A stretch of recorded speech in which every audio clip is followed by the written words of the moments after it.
Hi friends, welcome to Vegits. அடுத்தது நம்ம சேனல்ல புதினா பொடி எப்படி செய்யறதுன்னு பார்க்கலாம்.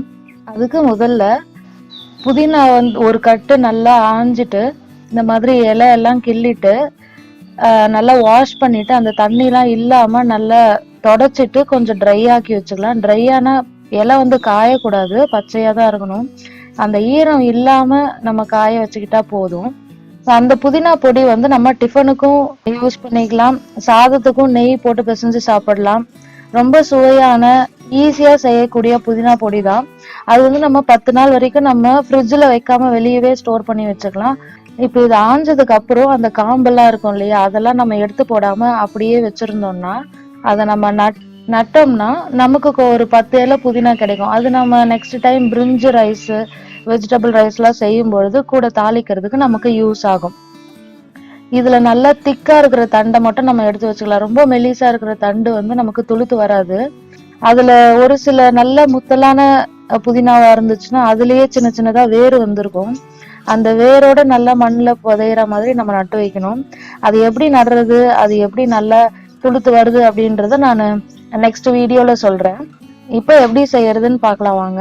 ஒரு பேன்ல 1 டேபிள் ஸ்பூன் எண்ணெய் விட்டுக்கலாம் முதல்ல. அது கூட 2 டேபிள் ஸ்பூன் உளுத்தம்பருப்பு பாதி வறுபட்டதும் 10-12 வரமிளகாய கூட சேர்த்து மிளகாய் நல்லா வாசனை வர வரைக்கும் நல்லா வறுத்துக்கணும். கலரே கொஞ்சம் நல்லா ப்ரௌன் கலரா மாறிடும். பருப்பும் நல்லா செவந்து வறுபட்டுடுச்சு, மிளகாயும் நல்லா வறுபட்டுடுச்சு. இப்போ முதல்ல மிளகாவை தனியா எடுத்து வச்சுக்கலாம், அப்புறம் அந்த வறுபட்ட பருப்பையும் தனியா எடுத்து வச்சுக்கலாம். இப்போ அதே பேன்ல ஏற்கனவே கொஞ்சம் எண்ணெய் இருக்கும் பருப்பெல்லாம் எடுத்ததுக்கு அப்புறமா. அது கூடவே இன்னொரு டேபிள் ஸ்பூன் எண்ணெய் விட்டு நம்ம ஆஞ்சி வச்சிருக்கிற அந்த புதினா இலைகளை இதுல போடலாம். ஆயும் போது நம்ம வெறும் கீரையை மட்டும் கிள்ளணும்னு அவசியம் இல்லை. அந்த தண்டு இருக்கும் இல்லையா, தண்டு நார் வராத அளவுக்கு அந்த தண்டையும் சேர்த்து நம்ம போட்டுக்கலாம். டேஸ்டும் நல்லா இருக்கும். நம்ம செய்யக்கூடிய இன்கிரீடியன்ட் கொஞ்சம் கூட அதிகமா வரும். முதல்ல ஹை ஃப்ளேம்லயே வச்சு வதக்கலாம். அதுக்கப்புறம் பாதி குறைஞ்சதும் மீடியம் ஃப்ளேம்லயே வச்சு நல்லா கிறிஸ்பி ஆகுற வரைக்கும் வதக்கிக்கணும். இது ஒரு பக்கம் வதங்கட்டும். இப்போ ஒரு மிக்சி ஜார்ல நம்ம வறுத்து வச்ச அந்த வரமிளகாய், அது கூடவே ஒரு லெமன் சைஸ் புளி. அது புளி ஈரமா இருந்ததுன்னா வெயில்ல காய வச்சு எடுத்து வச்சுக்கோங்க. ட்ரையா இருந்தாதான் அரைக்கிற பொடி நமக்கு உதிரி உதிரியா வரும். புளி ஈரமா இருந்ததுன்னா நமக்கு பொடியா கிடைக்காது, அது நம்ம துவையலாதான் சாப்பிடணும்.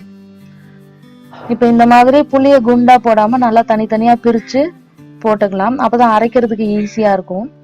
இப்போ மிளகாய் புளி போட்டிருக்கோம். இது கூடவே தேவையான அளவு உப்பு.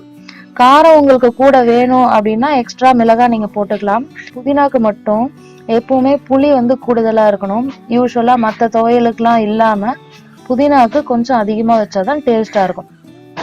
இப்போ இதை நல்லா கொரகொரப்பா அரைச்சுக்கலாம் இந்த மாதிரி. இப்போ இது அப்படியே மிக்சி ஜார்ல இருக்கட்டும். இப்ப புதினா வதங்கிருச்சான்னு பார்க்கலாம். இப்ப நல்லா ஓரளவுக்கு வதங்கி இருக்கு. அந்த தண்டு எல்லாம் நல்லா பச்சையா இருக்கு பாத்தீங்களா, அதெல்லாம் நல்லா ப்ரௌன் ஆகும்.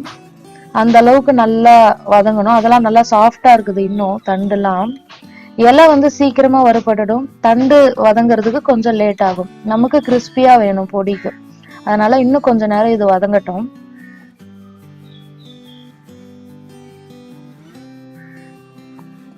இப்ப இது நல்லா கிறிஸ்பியா வதங்கினதுக்கு அப்புறமா ஸ்டவ் ஆஃப் பண்ணிட்டு கொஞ்ச நேரம் நல்லா ஆற விட்டுறலாம். நல்லாவே ஆறட்டும். அப்பதான் நமக்கு அரைக்கும் போது நமக்கு பொடியா கிடைக்கும். இல்ல சூடாவே அரைச்சோம்னா அந்த சூட்டுலயே நமக்கு கொஞ்சம் அந்த எவாப்ரேட் ஆகும்போது ஈரம் வந்துடும். அதனால அந்த பொடி ட்ரையா இருக்காது, கொஞ்சம் ஈரமா இருக்கும். அந்த மாதிரி இருக்கக்கூடாது. நல்லா ஆறுனதுக்கு அப்புறம் நம்ம போட்டு அரைச்சுக்கலாம்.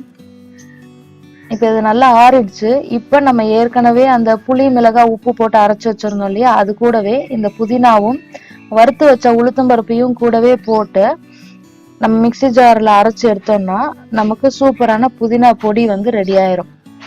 ஒருவேளை உங்களுக்கு இந்த மாதிரி பொடியா அரைக்க வரல, அரைக்கும் போது திப்பி திப்பியா நிக்குது அப்படின்னா புதினா சரியா வதங்கலைன்னு அர்த்தம். அப்ப என்ன பண்ணணும்னா பாதி அரைப்பட்டதும் மறுபடியும் அதே பேன்லயே போட்டு கொஞ்ச நேரம் நல்லா வறுத்துட்டு மறுபடியும் மிக்சி ஜார்ல போட்டு அடிச்சிங்கன்னா இந்த மாதிரி பொடி உங்களுக்கு வந்துடும். இந்த ரெசிபி, அதாவது இந்த புதினா பொடி இட்லிக்கு தோசைக்கெல்லாம் கூட எண்ணெய் தொட்டு சாப்பிடலாம். சாதத்துக்கு போட்டு சாப்பிடும்போது நெய் கூட போட்டு சாப்பிட்டோம்னா அவ்வளோ சூப்பரா இருக்கும். ஸோ இந்த மாதிரி வீடியோஸ் உங்களுக்கு இன்னும் வேணும்னா நம்ம சேனலை மறக்காம சப்ஸ்கிரைப் பண்ணுங்க. இந்த வீடியோ உங்களுக்கு பிடிச்சிருந்ததுன்னா லைக் பண்ணுங்க. சஜஷன்ஸ் ஏதாவது இருந்தா கமெண்ட் பாக்ஸ்ல போடுங்க. தேங்க்யூ.